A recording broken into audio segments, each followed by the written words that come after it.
for our community partners that came and joined us to showcase some of the work and share some of the resources that they have available for the community. We were able to share with them our goals, our mission, and our committee. And from there, we've been able to grow our membership. And so we're very proud of the ongoing work that we're doing and the ability to have community partners like the Y to be able to host us in space, considering that we really don't have a physical home. Our home lives in schools and in community spaces. And so we're very grateful for the group that you see in that image. And for Cynthia for always being so creative with ideas on how to get us all together and get the word out. It's the free food. We actually had so much food that day. We didn't expect that.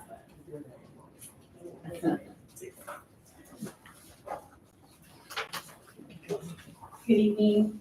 My name is Raquel Marquez Maiden. I'm the Vice President of Advocacy for the California Private Schools Association, but I'm here actually as a parent of a rising sixth grader at Vista Del Mar, and also a proud product of the San Ysidro School District that came to schools here since preschool through 8th grade. My kindergarten teacher's here, and shows the dedication we have in this community, right? Retired, and she's still here. And Alice de la Torre also retired, she's still here. We're all part of this collaborative to make sure that our students are really successful at life, really, not just career, but also at life, making sure they have mental wellness and are healthy. I served on this board for 8 years. I had that privilege for 8 years. I ran right out of college. Had no idea what I was getting myself into, but I did it for 8 years, and I did it. And I'm here today just really proud because I get to share this information with you tonight of the wonderful things that are still happening in our community. And so I'm going to talk to you a little bit about the Honoring Our Own Awards Gala. I'm supposed to stick to my notes because I'm only supposed to take a minute and a half, and people know that I get away sometimes, so sorry if I do. This event is actually co-hosted by the San Diego County School Boards Association and AXA, and it celebrates the exceptional educational leaders across San Diego and Imperial County. This year, the San Ysidro Education Collaborative was recognized as the community champion.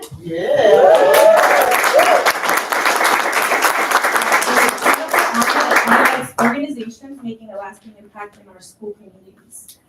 Former San Ysidro trustee and now current Sweetwater trustee Rudy Lopez encouraged us as a collaborative to apply, and with strong competition from 42 districts countywide, we were thrilled to be selected for this recognition. And this gala is more really than just awards, it's about our future. It is a portion of what's raised for this gala goes towards scholarships for students who want to pursue or aspire to pursue careers in education. And it really helps plant the seeds for the next generation of leaders in education. So we're really proud as a collaborative to have earned, and I get to show the party pictures, to have earned this award. It's very prestigious, it's very competitive.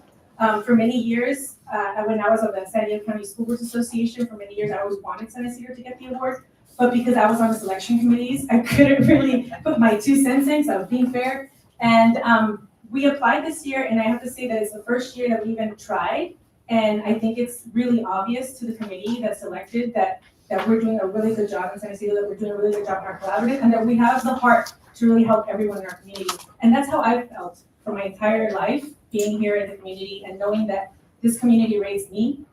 This community is now raising my kids. I have like I said, a 6th grader and an 11th grader now that used to sit in this room with me when he was about a year old. I think he was newborn when I was sitting at that dais. And so knowing that the community has raised me and that this collaborative continues to raise the children of our community has been a true honor. And I want to thank you guys for the support that you provided and the means for us to continue doing the good work.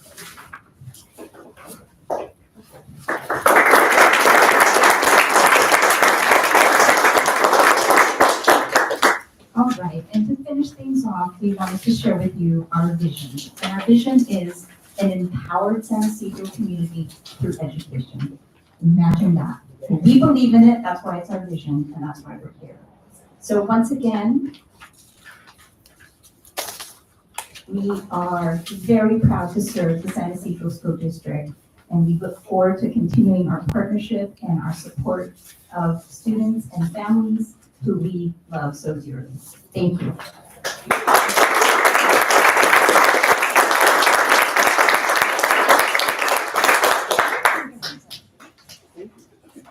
Yeah, I have the honor to present certificate. Certificate of board recognition. The following awards given to, and I will read what it says up to the name. In recognition of your outstanding dedication, vision, and collaborative spirit as part of the San Isidro Education Collaborative Leadership Team. Your exemplary leadership has strengthened the partnership across education, business, government, and community organizations, creating vital connections and expanding resources that uplift San Isidro students, families, and communities. Thank you, Educational Committee. Thank you for your support.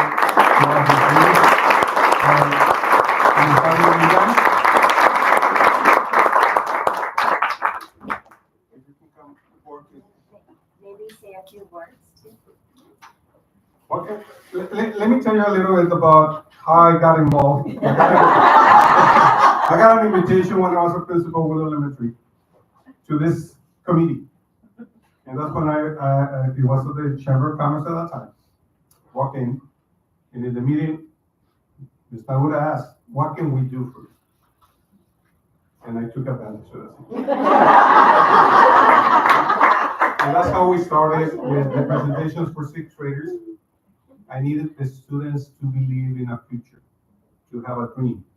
And I was very fortunate for Ms. Naura and the committee to provide a speaker on a monthly basis for sixth graders. Then, at that time, I had 7 and 8 graders at Willow. So the next thing is, what's next? Right? And that's how we started the internship. And it has been a very rewarding and blessing experience. And we have, in the course of the time, we have had parents going back to school because their kids went and talked to the parents about the different careers and what they wanted to do. And there's no words for me to say thank you to all of you, because it's a job of love, and I really appreciate it. Thank you for all these years. I know it has been a few years, and it continues, and the beauty is that we're all from this community for the great part. And then we have other excellent, great people who have joined the committee and have supported our students and families in our district. Thank you. And now in your new position, Mr. Bomarquez, we need a lot of connections, so we're gonna take advantage of you. I already got the instructions. Okay, so the next person, Veronica Medina, which is one of our staff, she couldn't make it today. Mr. Eric Meyer, if our board can, Mr. Eric Meyer.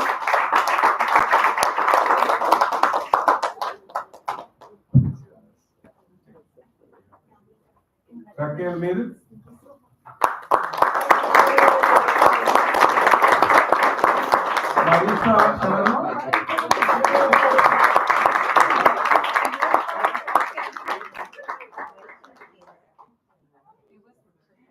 Mr. Gonzalez.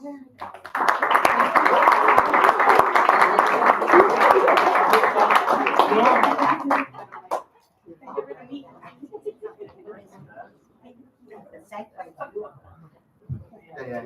We did one on one, so. But I could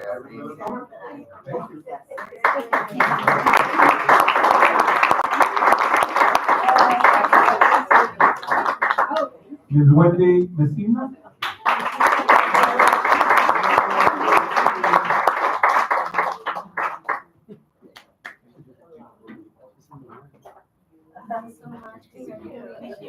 Cynthia Laguna.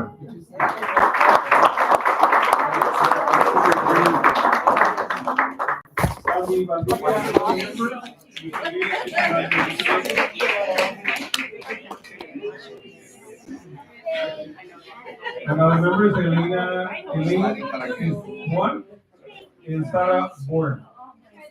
Thank you for your support. Let's give them a big round of applause.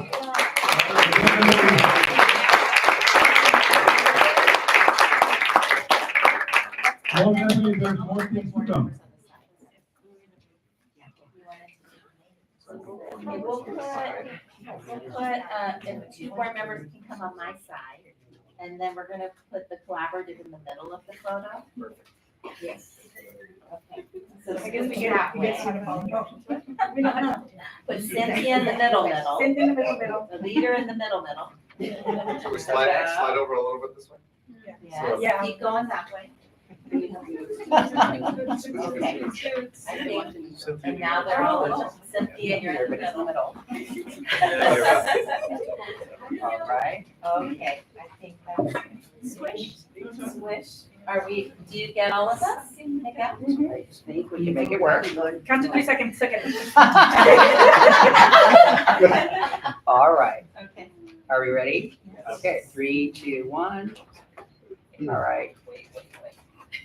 3, 2, okay, 3, 2, 1, and I'll do another one just in case. 3, 2, and 1. Congratulations.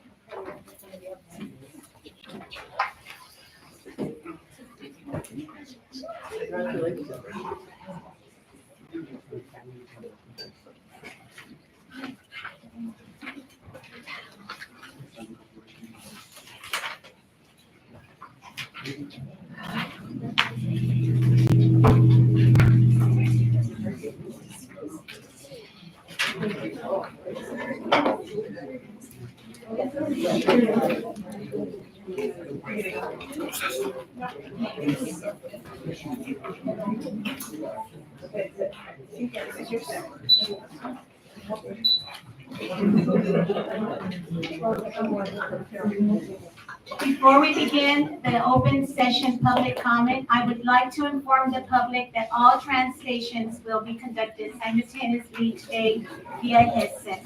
If any member of the public would like translation from English to Spanish or Spanish to English, please visit the translator's table to pick up a headset. Board policy number 9323, each speaker may be allotted up to 3 minutes to address the board on each agenda item, or a total of 3 minutes for non-agenda comments. District labor organizations are allowed up to 5 minutes. If you are speaking in Spanish, you will also have 3 minutes as simultaneous translation is being provided. So, the public comments will be calling. Jennifer Ramirez,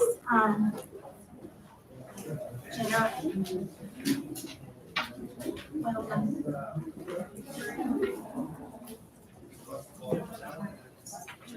Turn this on. Okay, here you go. Good evening, Madam President, board members, and Superintendent Gina Potter. My name is Jennifer Dolphus Ramirez, and I'm the founder and CEO of Gen Ed Enterprises. When I met Superintendent Dr. Gina Potter at AXA's Legislative Action Day, her passion was palpable. Her clarity, integrity, and vision reflected leadership that is not common. I left our conversation with one thought: we are aligned.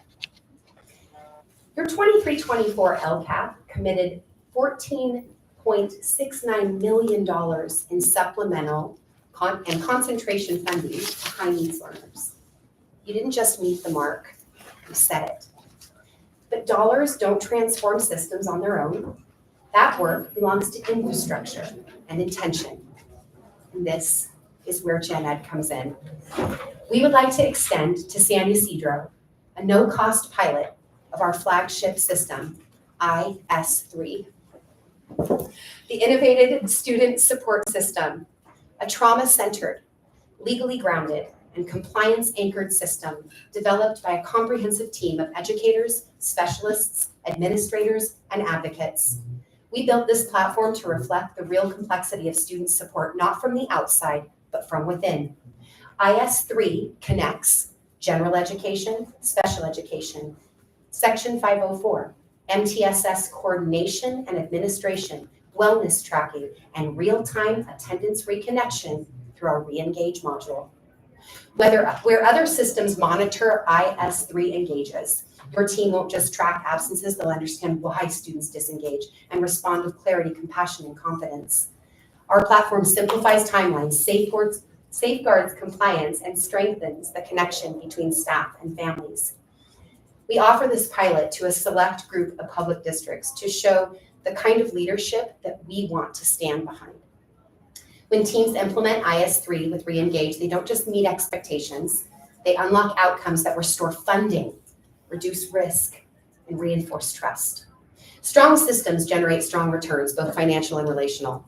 We recognize, however, that even the best technology can't do this alone. At Gen Ed, we also support language, policy, and culture. We train teams on compassion, clarity, compliance, and community. Right now, some families feel unseen. Staff is overwhelmed. We know both sides because we've lived both sides.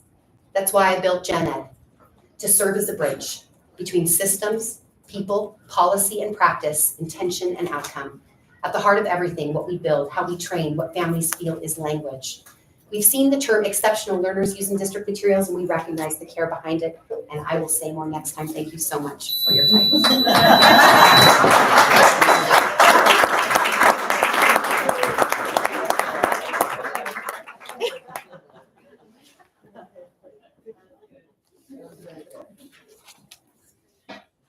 Roxanne Palestino, 3 minutes on item 9.2.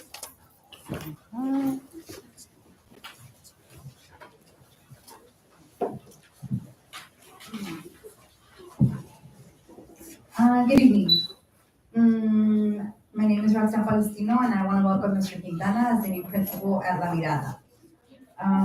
We just hope you were put in place not to intimidate local parents, but the real test is whether you will work with us, not against us. If you will respect our voices or ignore us like many others in this district. At La Mirada, we've been collecting signatures for dual language program, and we legally qualify. It's not an opinion, it's California state law. In 2016, Proposition 58 passed with overwhelming support. It overturned outdated restrictions on bilingual education and led to the passage of California Education Code 310 and 305. These laws clearly state, and yet we continue to misinform the community. Ms. Rosario, after years of claiming to support bilingual education at our last board meeting, told parents that we have to keep one school English only, which is false, and it's deeply disappointing. She's not the only one. Others in this administration have knowingly misled families, like Miss English at the school site council meetings, either because they don't believe in our right to choose or because they think we won't push back. You guys say you represent us, but it looks more like you're representing district politics. Your seats are up in 2026, and the community will remember how you chose to protect systems instead of empowering parents. It will remember how instead of embracing change, you only talk about things from 30 years ago. Irrelevant. It's 2025. Thank you.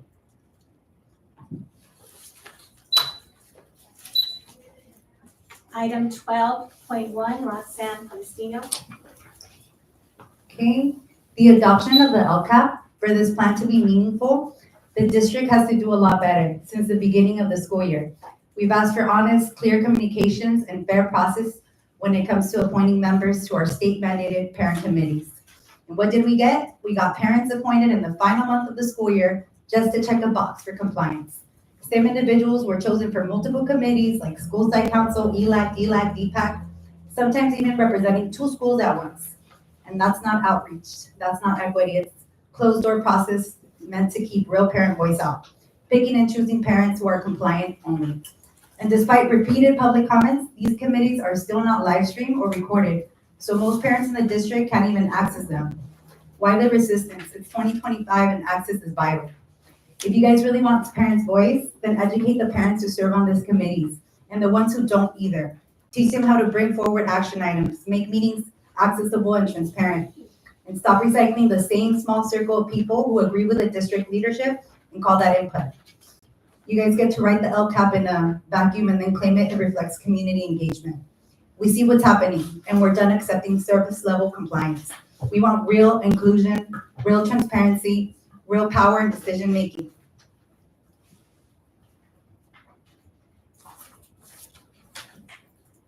Excuse me, Yes. hi, Ms. Palestino. I was just wanting to clarify, was that 12.1? On the board agenda, 12.1 is the resolution to establish an annual special tax rate.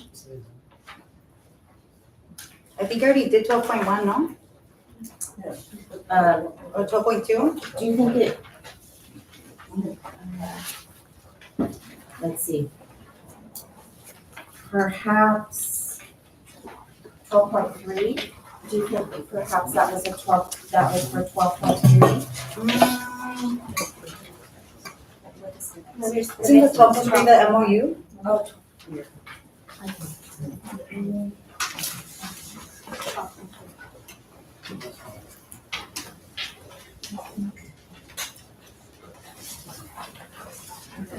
Ms. Palestino, I'm With those 1,168 pages of materials, it's kind of hard to, 72 hours is not enough. It's a lot of materials and then Ms. Palestino, would you be okay if we apply the statement you just made to 12.3, board policies? The one that you said was 12.1? I have a comment for 12.3 as well. That's a different. That's the next one. Yeah, that's next. Okay, how Or about, the 12. we could apply it to, we'll just make it a general comment, would that be okay? Yeah. To the agenda. Okay.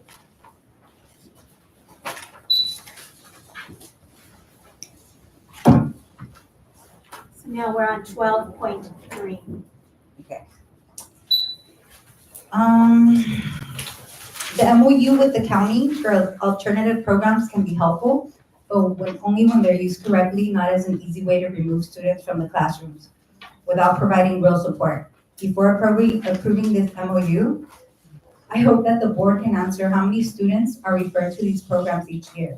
Are parents informed and involved in that decision-making process? What interventions happen before a student is pushed out of their school? And mental health support are still severely underfunded. When parents ask for help, they say they don't have space. We're constantly told there's no money, we're short-staffed, or we're doing the best we can.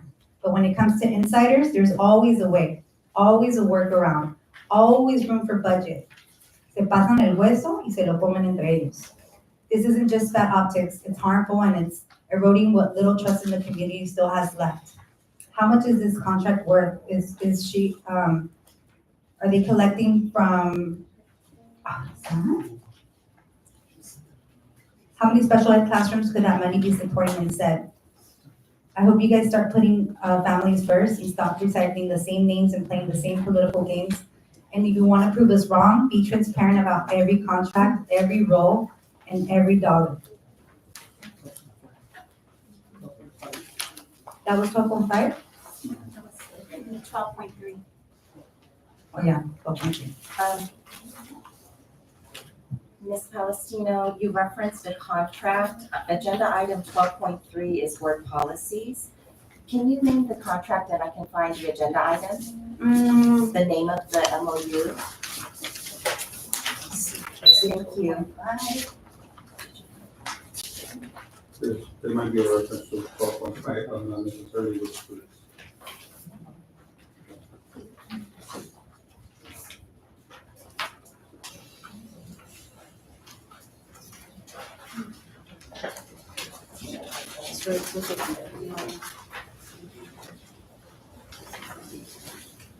Can I just move on to the 12.5?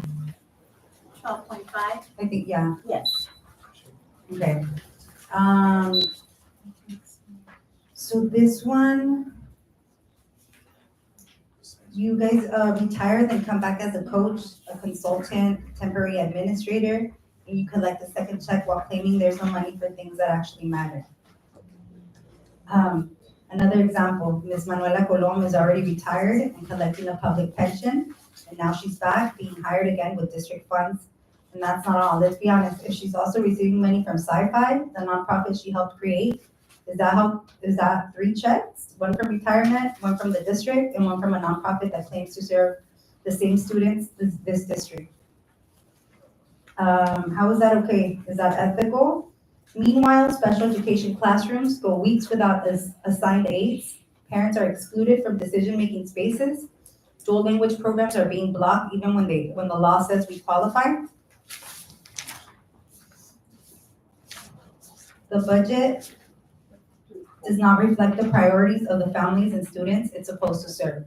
Instead of investing in special education, dual language programs, mental health services, real parent engagement and training, translating school board agendas, which I saw you guys did, but I don't think the materials are translated yet, but thank you. The district continues to waste money in all the wrong places. You cut corners when it comes to classrooms, but somehow there's always enough money to rehire retired district personnel who is already collecting pensions. Mr. Russell Little and Manuela Colon are just 2 examples. They're double dipping, collecting retirement and a district paycheck, while we're still begging for more para-educators and family supports. Meanwhile, parents are still being left out of decision-making. Committee meetings still aren't being live streamed. Parents' voices are ignored. There's no funding set aside for true family outreach or training. Until you stop recycling the same insiders and start investing in the people you're supposed to serve, the district will continue to fail the public it's funded by.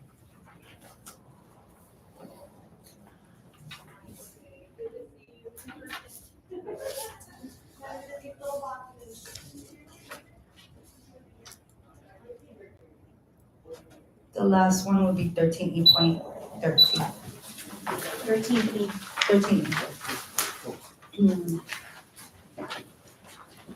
Okay, my name is Roxanne Palestino, and I'm here to speak on item 13E, yet another contract with a non-public agency, this time with SPG Therapy and Education. It's a pattern: speech, tutoring, behavior services after service being contracted out of strangers who rotate in and out of our students' lives. No consistency, no connection to the school sites, no long-term investment. This is crucial. I see what a dedicated speech pathologist can do to change a child's life, and how many kids are nonverbal nowadays. All of it paid from the special education fund. The same funds we're told to stretch thin when parents ask for proper support. Why is the district still outsourcing speech therapy instead of hiring in-house speech pathologists who are part of the school community?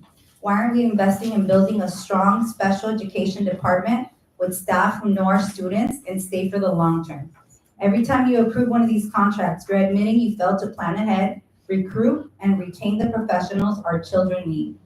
Our kids deserve better than strangers on a rotating schedule and generic services from outside companies. Let's stop wasting money on patchwork contracts and start investing in people who will stay and serve our kids with consistency, care, and commitment.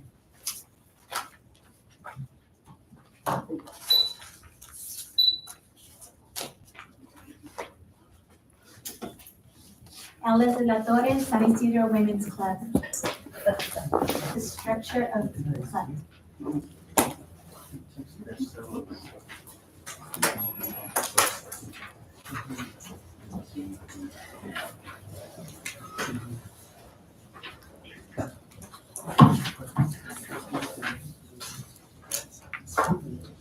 Good evening, board members and Dr. Potter. I'm here to share with you the structure of the Women's Club. You've heard a lot about San Isidro Women's Club. We're just one of 200 clubs in California. As you see by the map, we have sections or the areas all in California, and there are 10,000 members just in California. And the structure is all the clubs in California are under the California Federation of Women's Clubs. And then there's a larger federation called the General Federation of Women's Clubs. That's women's clubs throughout the United States. So California is a very powerful state because we have many members. We have over almost 2,500 members in total in all of California. And as you look down, you see at the very bottom of the map is San Diego and Imperial Valley. In San Diego alone, there's 500 members. In our little club, we have 40 members.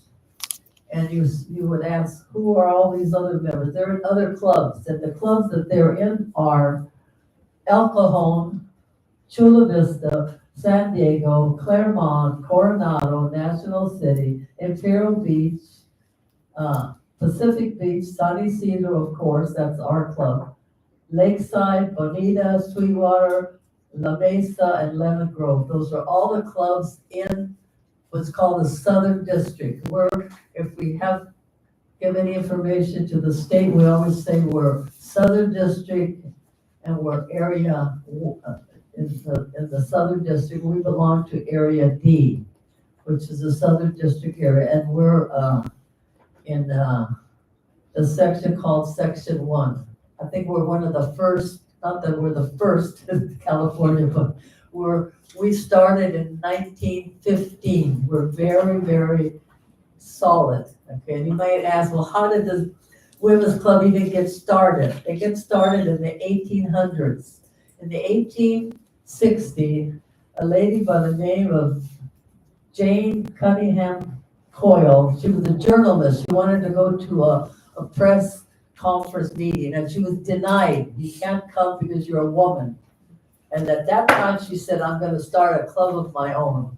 So she started this women's club, and it got bigger and bigger, and now we're all through the United States, and we have a very powerful footprint here in San Isidro, of course, because we're given the footprint since 1915, and that's the end of my report. Thank you.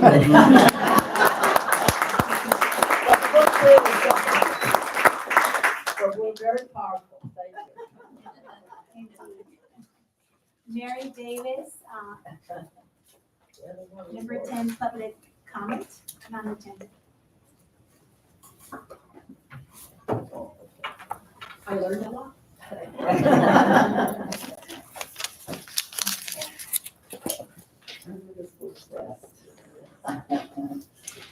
I'm gonna stand if that's okay. Hi, Mary Davis, and I'm the first time in your chamber here. I am actually a government watchdog. I go through the county, especially I specialize in school boards. So I have a lot of, I won't say expertise, but just nuggets of knowledge scored away and compare and contrast to other districts. So I just wanted to highlight some of the things now that I have some time for your district.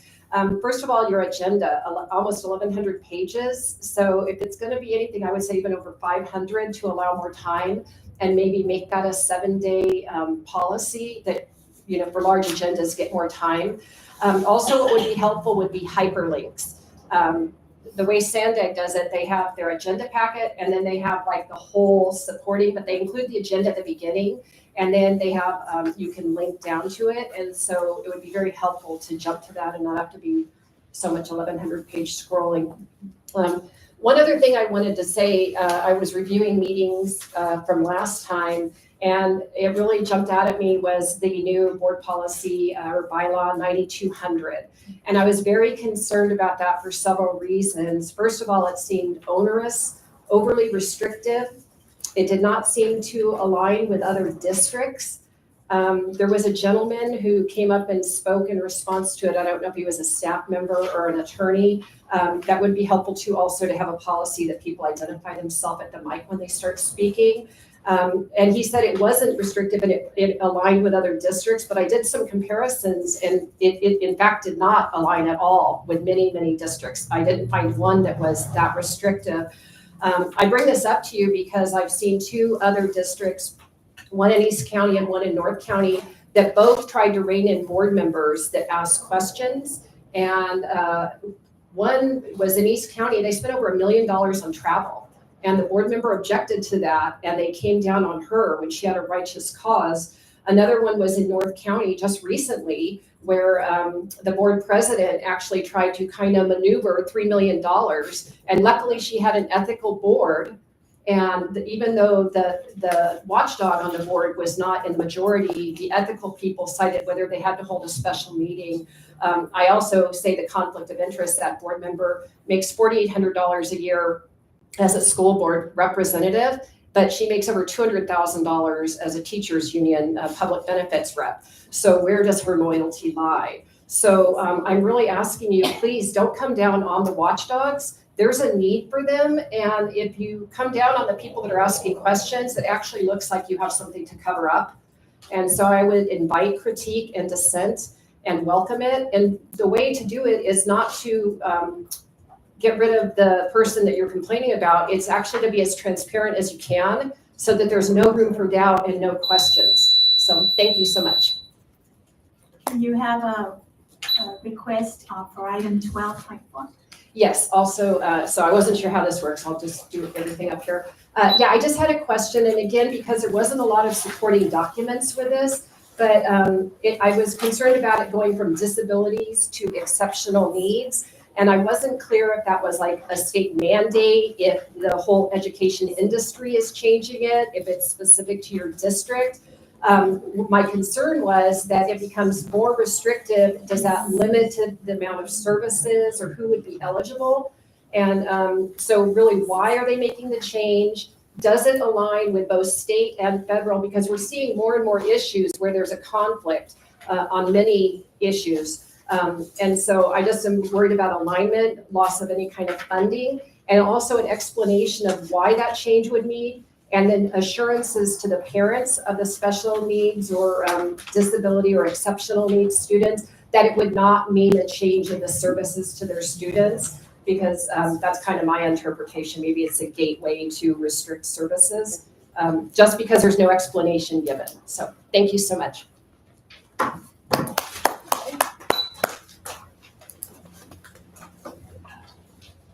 Now we will have public comments from our board and superintendent. And I will call on Kenya Devasa first.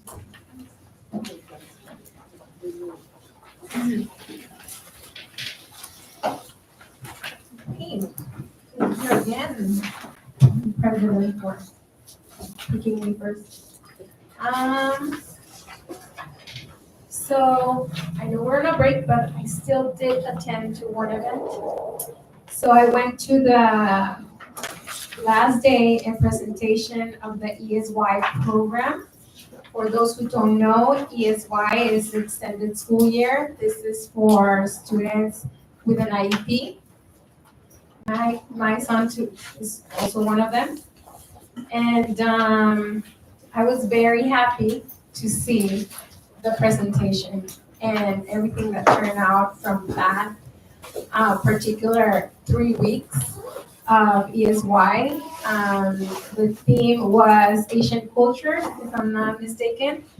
And when I saw all the kids doing all of this artwork and also that they were learning about Asian cultures, and they did so much. I was very impressed with everything that they did in 3 weeks, how they learn about history. And my son came to home with a huge package of things that they did. So I was very happy about that. And it's very important for parents to know and to keep in mind that this program is very helpful for certain students with IEP. It's very important for parents to keep it in mind, and also because it does help certain students with an IEP.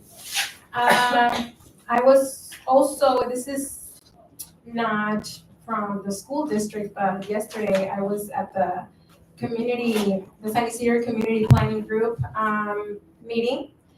And there was a presentation going on about a new development that is going on here in the city of San Isidro, which is the Bayer Boulevard Transit Village, that is for affordable apartment community. It's going to be built it's still not a fact, but it will probably be built next to the trolley station down here in Bayer. And I just wanted to say that our community is not happy about that. And as my individual perspective, I also support what the community is saying. And from a different manner, I have 3 formal requests to make in public. And I also want to say this is a month in advance request, since the new policies request at least 2 weeks in advance. So I'm making a 1 month advance. And so the first one is about, well, first of all, I respectfully ask that this request and your response is pleased to be shared in public with the community. And you will get my email tonight regarding this same request and statement. This request is about the Bader Community Resource Center, a project being funded through Measure T and U, which were approved by voters on March 3rd, 2020. I am specifically requesting community data that was recollected in support or agreement of building the Bayer Community Resource Center in the same area where Bayer Elementary School was demolished in 2012, and where the community was promised to have a school rebuilt. Any records that showed that the public was informed or agreed to the change from a school to a community resource center, I will appreciate that kind of document, and also documentation showing how the community engagement process influenced this outcome, especially since it has to come to my attention that a consultant was hired to conduct public input for the long-range master facility plan, or as they call it, LRFP, FMP, sorry, a lot of acronyms. And then, well, I'm gonna quote a little bit from Measure T and Measure U. Measure T says to make student safety in school. This is what appeared on the ballot for voters to vote on, yes or no. And the Measure T, it quotes that it was gonna be to make student safety and school security improvements, upgrade classroom technology, and construct, rehabilitate, acquire, equip, and furnish classrooms and school facilities. Measure U also said to reconstruct or replace roofs and plumbing and construct, rehabilitate, replace, acquire, equip, and furnish classrooms and school facilities. So this language is very vague and does not clearly inform the voter of what they're approving. Nowhere does it say that a Bayer Community Resource Center will be built, especially not in the place of the elementary school that the community had been waiting to have restored for over a decade. Yet, plans for the Bayer Community Resource Center were moving forward by 2021. And as of May 22, for agenda from this year, contracts and planning updates are being approved using bond funding. If there's a community data showing that this specific project was understood and supported by the public prior to the vote, it should be made available. If not, it raises serious concerns about clarity and voter understanding. Thank you for processing this request under the California Public Records Act and for ensuring the public is fully informed. Please, Dr. Potter, if you can put the request on record, I will appreciate. For my second request, I want to propose an item in the next agenda for August 14 public meeting. with the name of Exploring Charter Schools Options to Expand Educational Opportunity in San Isidro. Yes, you heard correctly. So, President, Superintendent, and fellow trustees, I am formally requesting that the following item be placed on our August 14 board meeting agenda. Exploring charter schools options to expand educational opportunities in San Isidro. This item proposed that our district begin a structured public-facing review of whether charter schools could serve as a high-quality educational option for our families, especially those seeking innovation, equity, and choice. The California Department of Education, in both policy and practice, strongly supports this direction. Educational Code 47601 states, "The intent of charter schools is to," and I quote, "improve pupil learning, expand learning opportunities, especially for low-achieving students, and increase parental choice in public education." In addition, the CDE Charter Schools Division actively promotes the development of high-quality charter schools to improve outcome and provide alternatives where traditional models may not be enough. Despite neighbors districts like Chula Vista and Imperial Beach authorizing successful charter programs, San Isidro currently has no charter options within our own boundaries. Giving our community academic recovery needs and the high population of English learners, this is a gap worth exploring. I also want to highlight something very important. In the current climate, as new district initiatives are being launched, it's our responsibility to consider options that voters and families may prefer. A charter pathway could offer a community-supported alternative that complements our existing system without displacing it. This item is not about approving a school tonight. It's about starting a transparent, staff-guided process with input from the County Office of Education and full public engagement. In compliance with our new policy on agenda item proposals, I will provide a complete research packet after this meeting, including data state dashboard performance comparisons and CDE charter guidelines. I respectfully ask that this item to be placed on the August 14 of 2025 agenda, so we can take the first step toward bringing real parent-driven innovation into San Isidro. And for my last request, also for another agenda item request, again for the August 14, 2025 meeting, a proposal for earlier access to board agendas and materials. I'd like to propose that board members receive board agendas and materials earlier than the minimum 72-hour posting requirement. Ideally, several days in advance, even if it's just a draft version at first. If the final version is ready sooner, that's even better. But if not, a draft will still help us begin our review and preparation. Other districts like Chula Vista have a process where they get a draft on Friday, the final is posted on Sunday, and their meeting is held after the 72-hour window. That gives their board members more time to read, understand, and research the materials.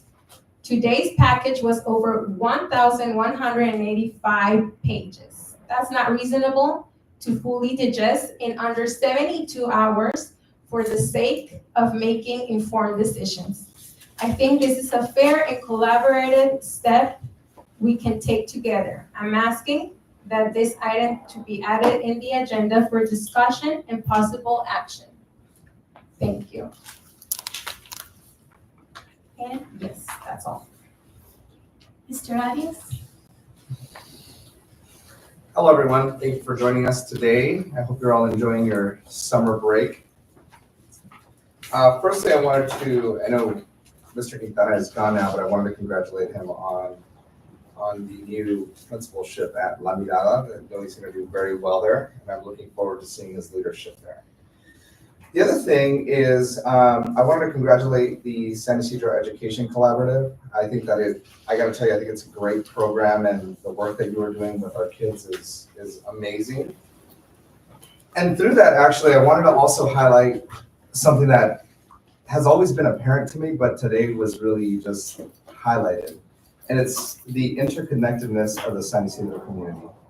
And I say that because Gabby, Milan, and I just recently graduated from the Chicano Federation's Latino Leadership Institute. And, you know, being able to do that work at the Leadership Academy and then seeing the work being done in the community, I think is very fruitful. I saw Wendy Messina here as well. I'm a board member at the YMCA, at the Board Review YMCA, and I think that's also another point of interconnectedness. And then Raquel Madden, so 12 years ago and many hairs ago, I had the opportunity. Yeah, too many to count, really. And I had the opportunity to meet Raquel through an internship opportunity that I was given, and to see her still thriving and pushing through in the community, and for me to be in the position that I am today, I think shows really the type of leadership that is being fostered through generations. And so with that, you know, I wanted to highlight the fact that the community is really interconnected here. We are all here for one cause, and that's prosperity. That's to make San Ysidro thrive. And I really appreciate you all being here, especially during summer break. So thank you. Irene? Oh my goodness, I just want to say welcome to all our staff that was off. Those that were able to take it anyway, but I know some of you were still here for this summer break. I think it was a good opportunity for them to come back fresh and ready to begin this new school year. And we've accomplished a lot of things. And I was thinking right now, what Alice Torre from the Women's Club, I joined the Women's Club because a teacher in our school district, when I went to Sunset, I left to go graduate to Southwest Junior. She called me when I was already out of high school and I was going to Southwestern College.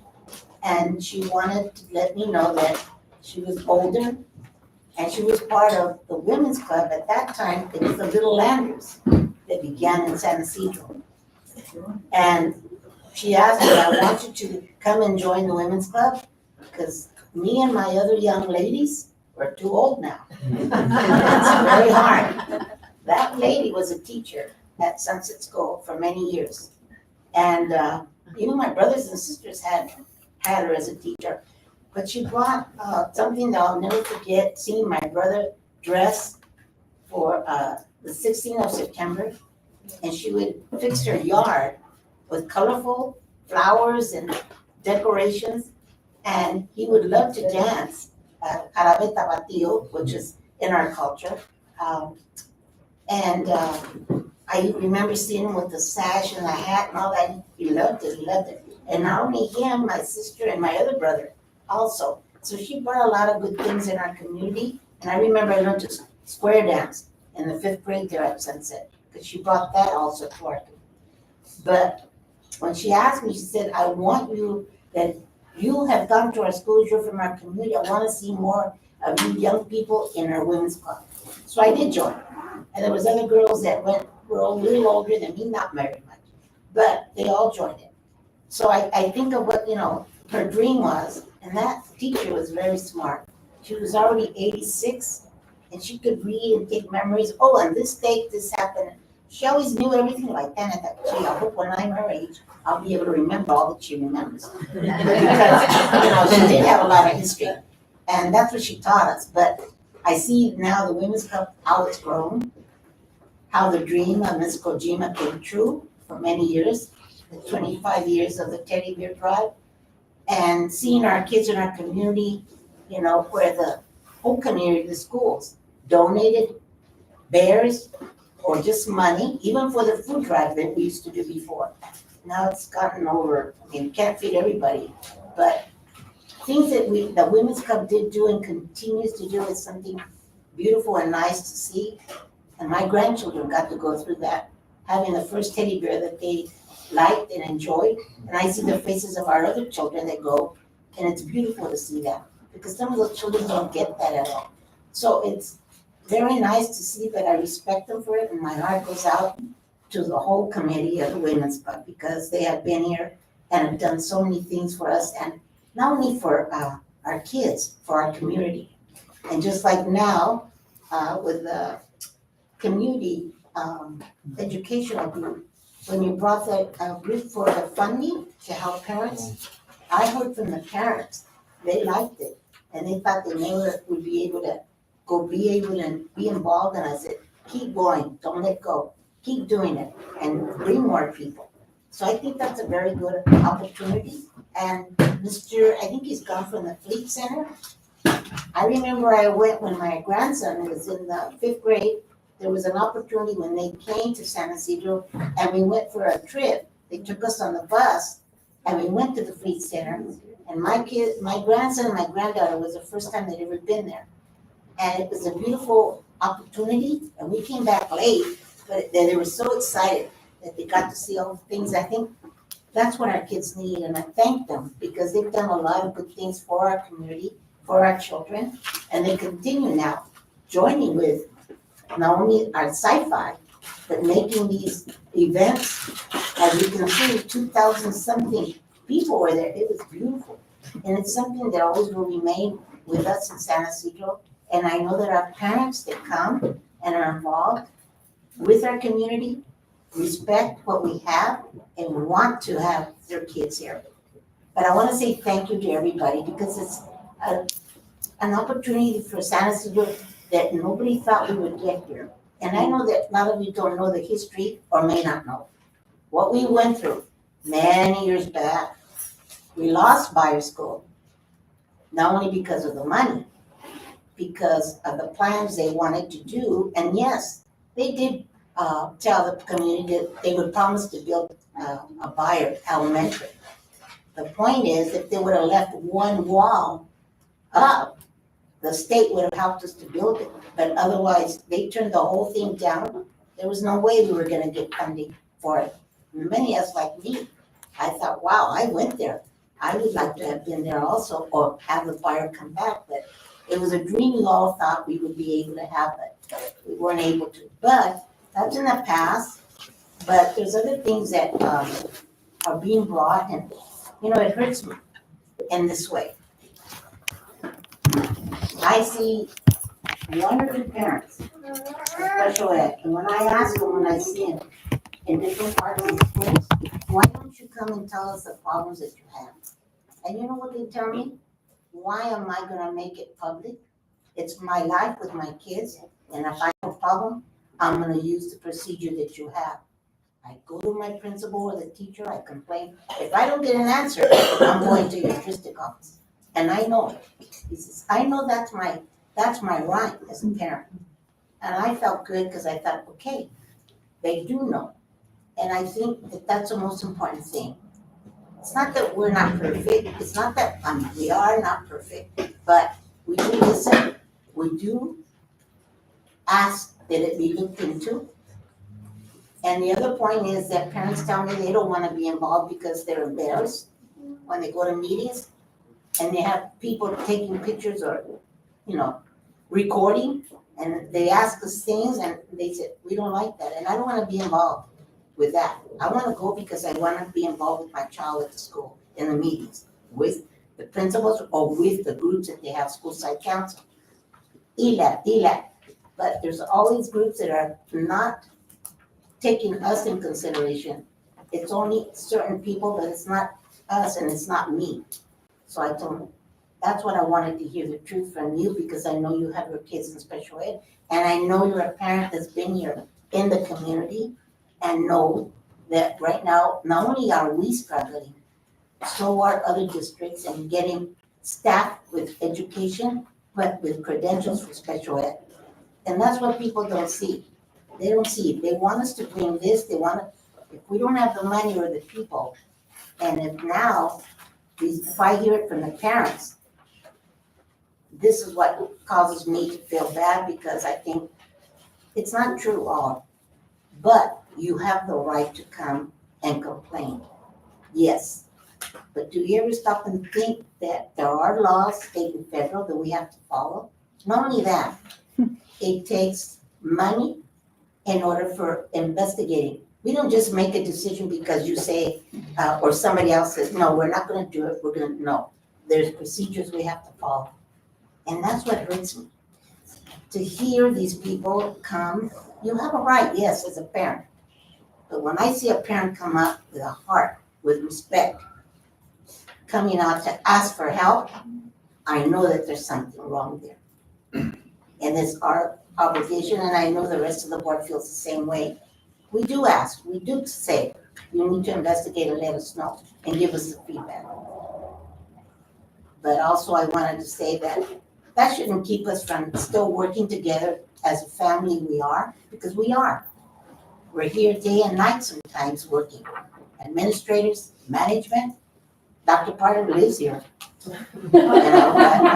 She's always here, day and night. And in the morning, at 6 a.m, she's already up and going on. But, it's not easy, but I know that we have been able to show the district, not only the district, but the county, these awards that we've gotten, these people that have received it have worked very hard because they have a heart for San Ysidro.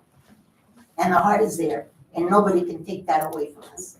And it's really a pride that I feel, that I can say, yes, I'm from San Ysidro, where before you said it and they went, oh God, turn around and go somewhere else. But now, no, I say, yeah, I'm from San Ysidro, why? And how have you guys done it with the STEM? How have you done it with the testing? Well, I go, it's not easy. I go, it takes time, but you know what? We have people who work in our district that have a heart, and they know our community. They know what we're struggling through because they have a heart. And I want to thank them for that. And thank you for continuing to support the board in much ways that we're not perfect, but we're trying, and it's not easy. But it's something that I've learned, and I've been on since 2016. Yeah, I'm an old lady on board. But you know what? I love it because I love being involved. I love speaking and learning all at the same time. That's the whole point of listening, sharing, but respecting each other and learning from them. That's the whole point. And you won't get it from just a regular parent. Sometimes those parents are very educated and know. And they know what's right and what's wrong. You get it from a person who has a heart for education and a heart for our community and our children. So everyone that's here, I know that we're not perfect, but you know what? Thank you for what you've come up and told us and asked and shared with us. I want to thank you because that makes me even more proud that we are on the right track. And maybe our dream for Bayer Elementary didn't come true, but there's other things that have changed our community, the need and the room and the cost of what it is. And it's not, and now with everything else that's coming around with new laws, new requirements and taking away funding, that's another thing that's gonna hurt. It's because we're a smaller district. But I see it with other districts and they're telling me the same thing. People are leaving because they can't afford to stay here. So I just want to say thank you to all of you because we have made a good achievement, a good start, and I feel proud being of San Ysidro on the school board and for being a resident or taxpayer here. But also because I've learned from you that have been here, you that showed us and gave us that ability to understand more things. And legally, that's all I have to say. Thank you. Yeah, no, I'll be brief, everyone, because I know it's all ready to continue to enjoy our summer break. So the first thing I want to just thank is the San Ysidro Education Collaborative for everything they've done.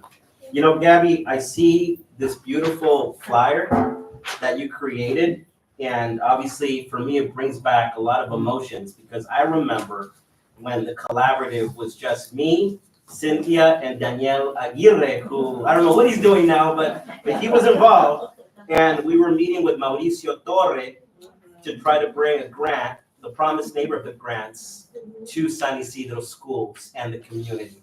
And I remember when he met with us, I was always in the case that, and Irene's right, back then, it would always be the case where we would mention San Isidro School District and everybody would cringe, including him.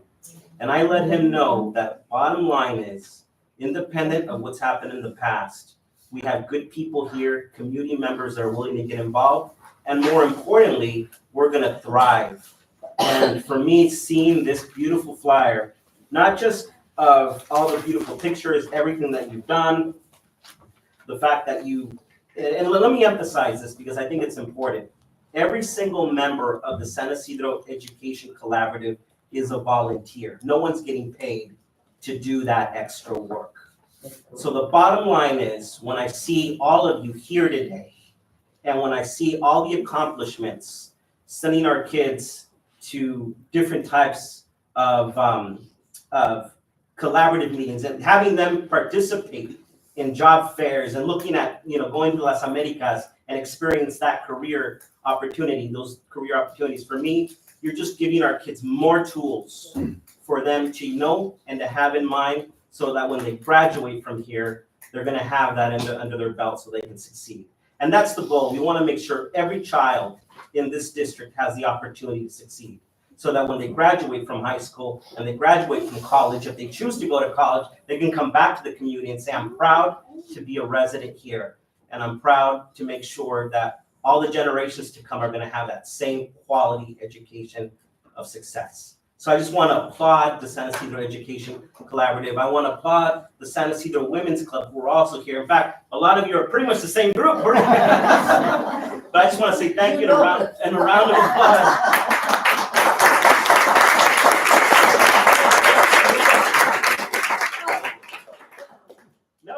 And frankly, we've been in many different things, like planning group meetings, recreation council meetings. We've been involved in many different things. But I just want to say that it's all been a labor of love, and these are the results.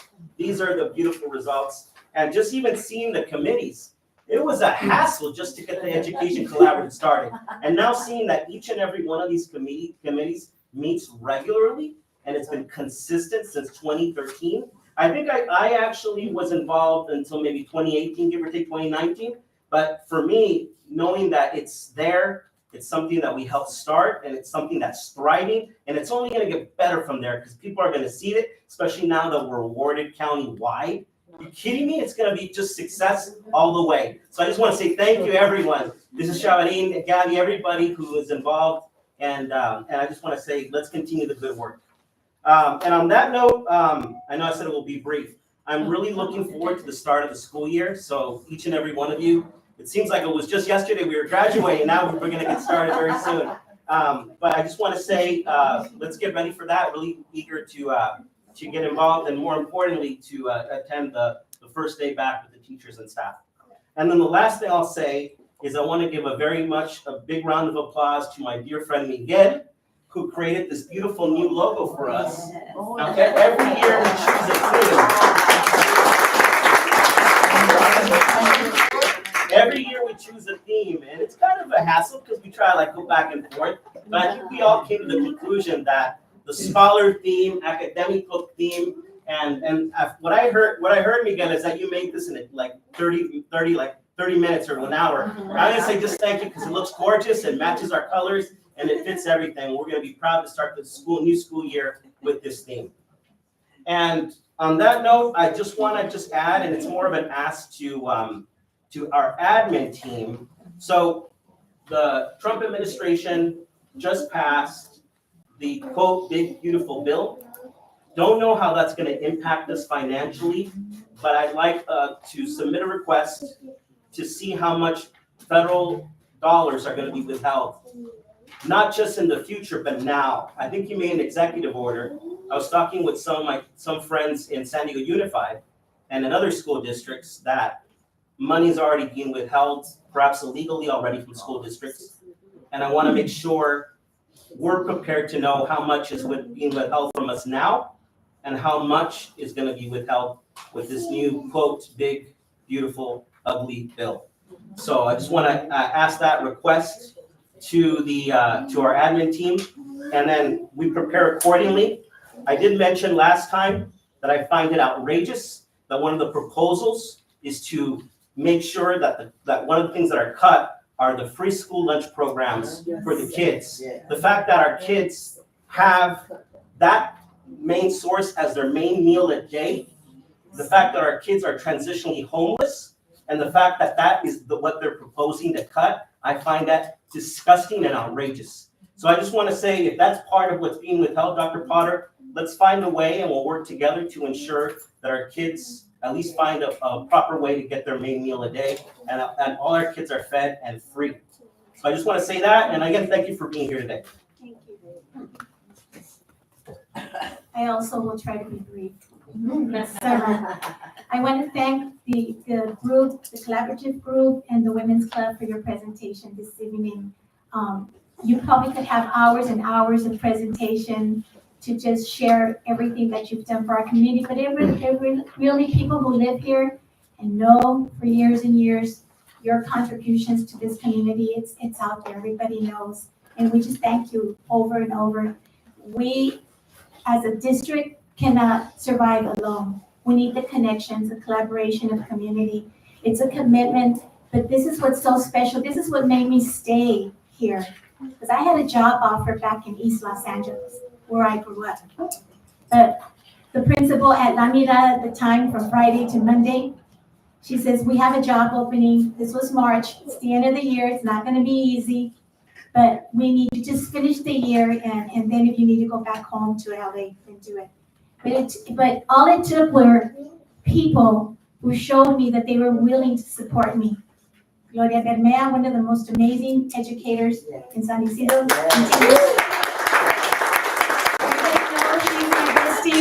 And it's so sad because now we're like older, and she says, okay, if I die before you, this is what I want you to say.